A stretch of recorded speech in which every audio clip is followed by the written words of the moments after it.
সাম্প্রতিক সময়ে রাজধানী সহ দেশের বিভিন্ন স্থানে ট্রাফিক ফাইন বিষয়ক প্রতারণামূলক বার্তা প্রেরণের ঘটনায় বেড়েই চলেছে। ব্যক্তিগত মোবাইল নম্বর থেকে এসব এসএমএস পাঠিয়ে ওটিপি কোড বা লিঙ্কে ক্লিক করতে প্রলুব্ধ করা হচ্ছে।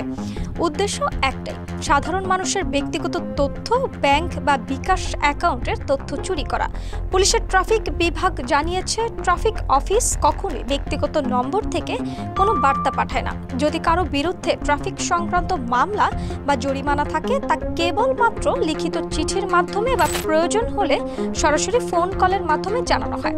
তাই এই ধরনের প্রতারণামূলক বার্তা পেলে কোনো অবস্থাতেই ওটিপি শেয়ার বা লিঙ্কে প্রবেশ করা উচিত নয়।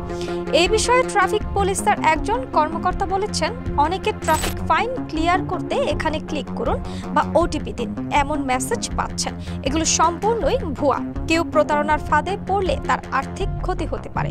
পুলিশ নাগরিকদের সচেতন থাকার আহ্বান জানিয়ে বলেছে, কোনো সন্দেহজনক বার্তা বা ফোন পেলে নিকটস্থ থানায় বা ট্রাফিক অফিসে যোগাযোগ করার অনুরোধ করা হচ্ছে। ট্রাফিক অফিস থেকে কোনো এসএমএস পাঠানো হয় না। কোনো লিঙ্কে প্রবেশে বা ওটিপি শেয়ার করা থেকে বিরত থাকুন। সন্দেহজনক বার্তা বা নম্বরের তথ্য নিকটস্থ থানায় জানিয়ে রাখুন।